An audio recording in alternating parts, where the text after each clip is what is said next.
একটা দিঘি। দিঘির পাশেই উঁচু একটি মাটির ভিটা। এই স্থানটির নাম দিঘির ভিটা।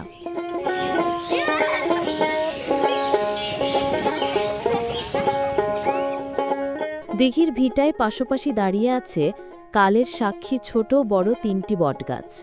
দূর থেকেই শুনতে পাবেন পাখির কিচিরমিচির শব্দ।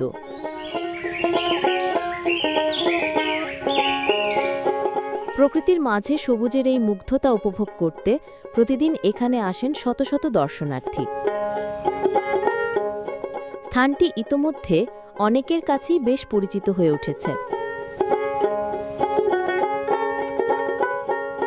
পাবনা জেলার ফরিদপুর উপজেলার চিথুলিয়া গ্রামের শেষ প্রান্তে দিঘির ভিটার অবস্থান।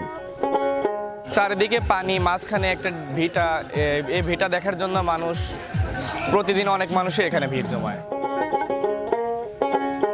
বছরের প্রায় সব সময়ই এই অঞ্চলের মানুষের কাছে দিঘির ভিটা অনেকটাই আশীর্বাদ, বিশেষ করে কৃষিজীবী মানুষের কাছে।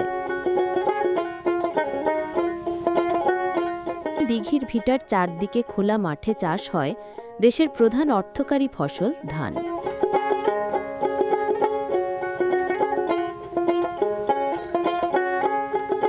তপ্ত রোদ বা বৃষ্টি মাথায় নিয়ে যারা মাঠে কৃষিকাজ করেন, কাজের ফাঁকে তাদের বিশ্রামের জন্য দিঘির ভিটাই একমাত্র ভরসা। গাছের ছায়ায় বসে অনেকে সকাল কিংবা দুপুরের খাবারও সেরে নেন।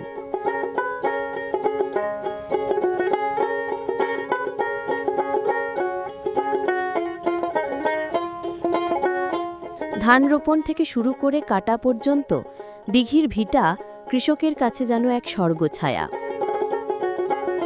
ধান কাটা শেষ হয়ে গেলে চারপাশের বিস্তীর্ণ খোলা মাঠে বর্ষার পানি প্রবেশ করে। এই সময় এই স্থানটি সুন্দরের এক ভিন্ন মূর্তি ধারণ করে, মনে হয় অকুল পাথার। যত দূরে চোখ যায় শুধু পানি আর পানি, পানির ঢেউ এসে ঠেকে দিঘির ভিটার কিনারে। নৈসর্গিক এই দৃশ্য দেখতে দূর দূরান্ত থেকে ছুটে আসে হাজার দর্শনার্থী।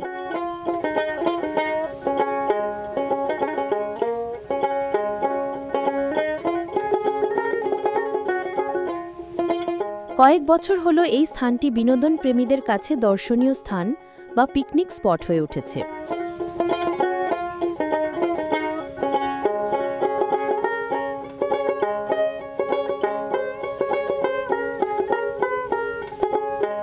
পানির মধ্যে সকালের সূর্যোদয় এবং সূর্যাস্তের নিদারুণ মুহূর্ত উপভোগ করতে পারবেন দিঘির ভিটাতে দাঁড়িয়েই। যারা নৌকায় দিঘির ভিটায় ঘুরতে আসেন, তীরে নৌকা ভিড়িয়ে কিছু সময় ঘুরে দেখেন এখানকার মনোরম সৌন্দর্য। দিঘির 3 পাড় দিয়ে লাগানো হয়েছে তাল, বাবলা এবং কিছু বটগাছ। দিঘির পাড়ে এসব বটগাছ লাগিয়ে যিনি প্রকৃতির শোভা বর্ধন করেছেন, তাকে অনেকেই চিনে থাকবেন পাবনার বৃক্ষপ্রেমিক ইদ্রিস আলী। কথা হয়েছিল তার সাথেও। আমি যখন বয়স আমার 13 বছর, তখন আমার এক দাদার বয়স তখন হলো 90 বছর। তখন জিজ্ঞেস করেছে দিঘির পিঠে বটবৃক্ষ রোপণ করতে কিনা। তখন তিনি বলেছে আমরাও ছোট থাকতেছি এইরকমভাবে দেখতেছি। তখন বিকল্প হিসেবে দেখলাম যে বটবৃক্ষ তো অনেক দিন বাঁচে। ওই বট গাছটা একদিন তো মৃত্যু হবে, একদিন ঘরে ভেঙে যেতেও পারে। তার পরিপ্রেক্ষিতে আমি চতুর্দিকে এবার 8-10টা বটবৃক্ষ আমি রোপণ করে দিয়েছি। আমি সন্তানের মতো তাদেরকে ঘেরা দিয়ে এবং গাছে পানি ছিটে দিয়ে আসি।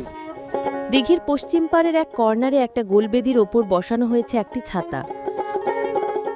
প্রিয়জন বা পরিবার নিয়ে ঘুরতে এসে অনেকে ছোট ডিঙি নৌকা বা ইঞ্জিন চালিত নৌকায় চড়েন। কেউ যদি দূর থেকে এখানে ঘুরতে আসেন, নৌকায় চড়ার আগে অবশ্যই ভাড়া মিটিয়ে উঠবেন। দর্শনার্থীদের কথা ভেবে এখানে গড়ে উঠেছে কয়েকটি দোকানপাট। পাশাপাশি মুখরোচক কিছু খাবারের দোকানও বসে প্রতিদিন বিকেলে।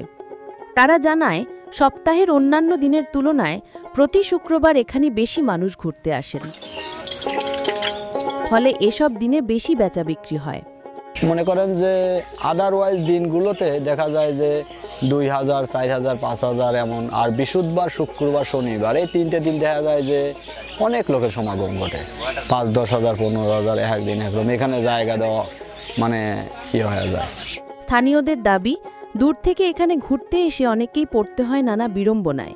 সবচেয়ে বড় সমস্যা হলো এখানে কোনো গণশৌচাগার নেই, ভালো কোনো খাবার রেস্টুরেন্ট বা রাত্রিযাপনের জন্য কোনো হোটেল মোটেলও নেই আশেপাশে। এলাকাবাসী জানান, প্রতি বছর দিঘির ভিটায় বাংলা নববর্ষ বা বৈশাখ পালিত হয়।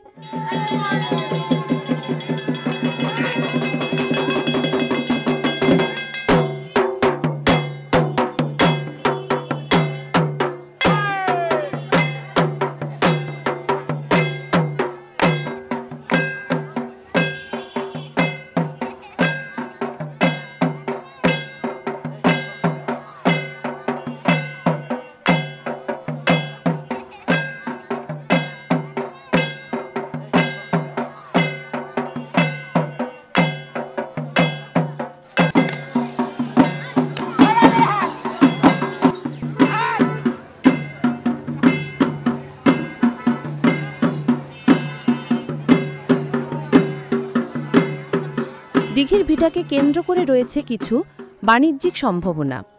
বর্ষার পুরো সময় জুড়ে এই বিলে চলে মাছ শিকার। দেশি প্রজাতির প্রায় সব মাছই পাওয়া যায় এখানে, ফলে মাছ শিকার করেও স্থানীয়রা ভালো টাকা উপার্জন করতে পারেন।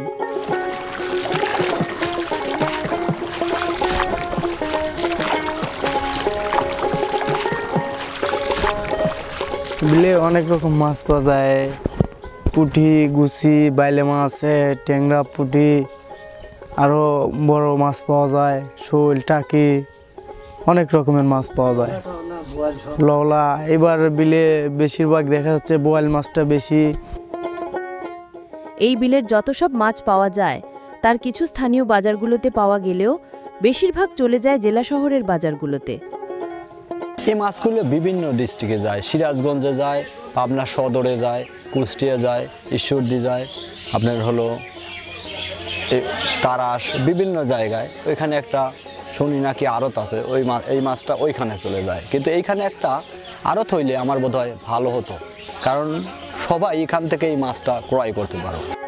স্থানীয়দের দাবি, দিঘির ভিটা যদি মাছের পাইকারি বাজারজাতকরণের জন্য কোনো আড়ত গড়ে উঠত তাহলে এলাকাবাসীর জন্য ভালো হতো। মাছ সরাসরি শহুরে মহাজনের হাতে না গিয়ে স্থানীয় খুচরা বিক্রেতাদের হাতেই থাকত। এর ফলে একদিকে যেমন এলাকার স্বল্প আয়ের মানুষ অল্প দামে মাছ কিনে খেতে পারতেন, অন্যদিকে মৎস্য পেশাজীবী সহ অন্যান্য ব্যবসায়ীদের কাছে দিঘির ভিটা হয়ে উঠত একটি বাণিজ্যিক সম্ভাবনার দ্বার।